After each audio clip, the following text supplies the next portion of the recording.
Hey man, Perry Saturn here, and this is another Shootin' with Saturn. Today, this video, we're going to talk about the 5 most talented guys I've been in the ring with. My list, the 5 most talented guys I think, not you think. So keep that in mind.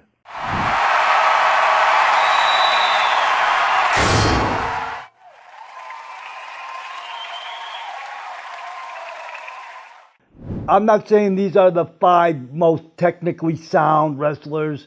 I'm telling you, these are the 5 most gifted people I've been in the ring with, according to me. Number 5, he's been on a few of my lists, but he's just so damn talented, man. Sabu.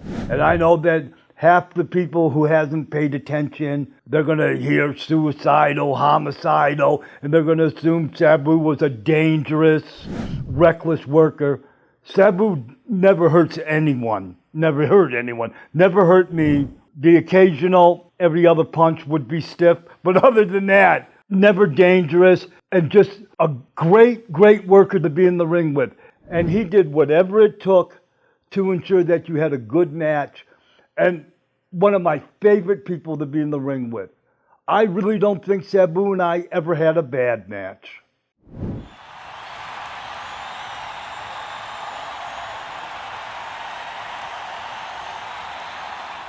All right, here we go, my number 4 guy. And remember, this is my list, not your list, because we're already going to start aggravating some of you people. Triple H.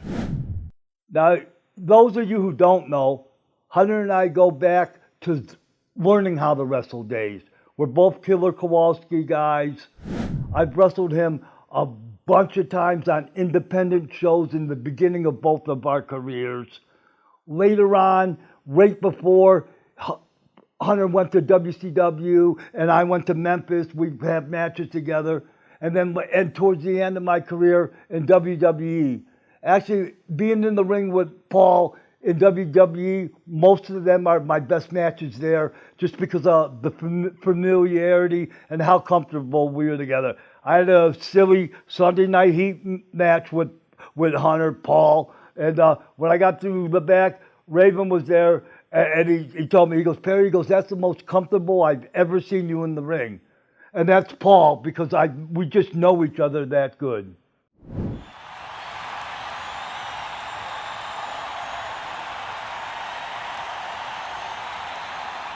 Okay, number 3 has a reputation of being possibly the best wrestler in the world. The best there is, the best there ever was, whatever it goes. I'm talking about Bret Hart. I've only worked with him a couple of times, 2-3 times tops. The very first match I had with Bret, he is so smooth that it felt like I had 100 matches with him. A lot of wrestling comfortability is styles. And I think Bret could probably work any style. He may be the smoothest guy I was ever in the ring with. And just so comfortable. And I don't care who thinks he's better than number 3, because not on my list. He's number 3.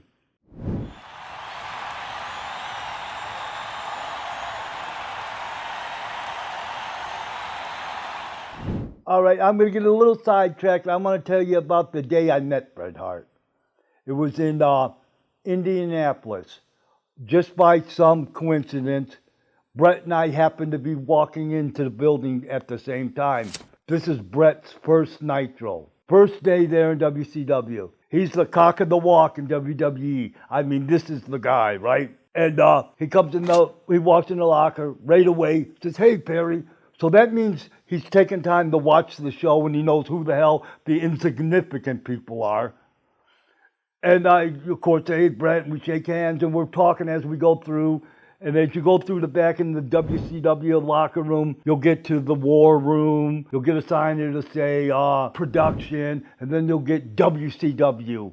And that means that's the WCW locker room. And then there's NWO, and that's the NWO locker room. And then there's a sign that says Hulk Hogan, and that's Hulk Hogan's locker room. And there's a sign that says Bret Hart. And he goes, Perry, what is this? I go, oh, that's your locker room. He goes, what do you mean, my locker room? I go, it looks like you get your own locker room. He tore the Bret Hart off the wall, and he goes, you have any idea where Eric is? And I go, probably down in the production. So he went down to production to let Eric know that he was one of the boys. He dresses with the boys, and he doesn't ever want there to be a locker room set aside for just him again. So that's pretty down to earth, one of the best workers ever. And he remembered he was just one of the boys, you know. So that's pretty cool about Bret Hart too, man. Hey man, Perry Saturn here. And I want to take a minute to thank some people who've really hooked me up. Aimbridge Hospitality, Derek and Iris, thank you guys so much, man. The room is awesome. We wouldn't have been able to shoot these videos if you wouldn't have given us a space to shoot them in. Awesome, man. Thank you so much. My top two guys wouldn't be able to be on anybody's list probably if wrestling stayed the way it was forever, just the big man's business. Because these aren't the biggest guys in the locker room. In fact, they're some of the smallest guys in the locker room. But their ability is so far ahead of everyone else's. Guys like Kevin Nash rushed the work with Rey Mysterio, who's my number two guy.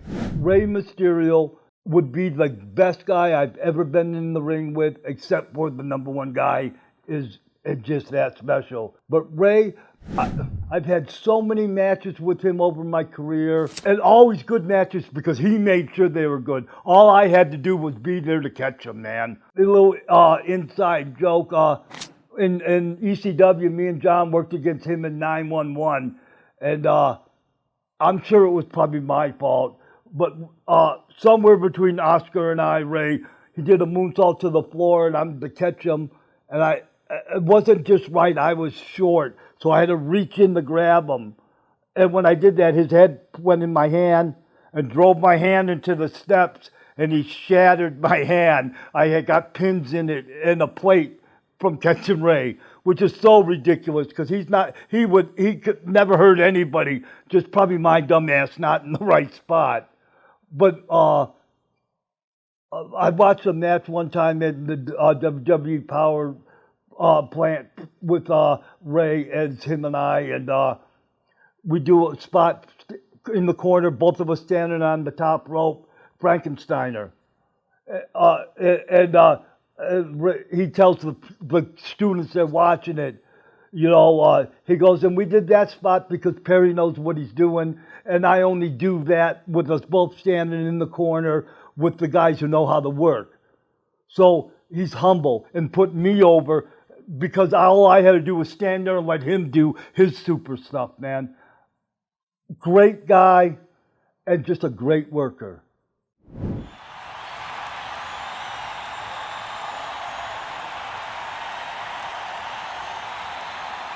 Okay, number one, nobody's going to argue with me. But everyone's going to at least say, yeah, could be. And I might be a little biased because he was my fucking friend. And I had many great times with him, talking with him, driving with him, being at his mother's house, eating dinner. I'm talking about Eddie Guerrero. And in my opinion, nobody is even close to Eddie. I think that it would, no matter how hard I tried, if I went out there and tried to have a bad match, Eddie was so talented that it would still end up being a good match. There's so many good workers, and Eddie was something special that I was so lucky that I got to work with. In WCW, if you had a good match, you were kind of married now. So one year I have over 200 matches with Eddie.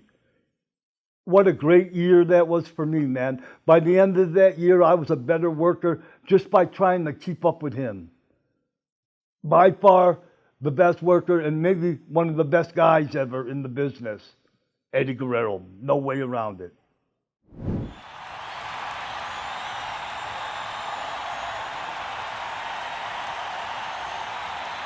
Thank you, man, for watching this video. But before we finish it, I'm going to give you a couple honorable mentions. You know, a couple people that were so damn close to being on this list, and for different reasons. Finlay, what a great person to be in the ring with, if he likes you. If he doesn't, oh, do you have a bad night in front of you.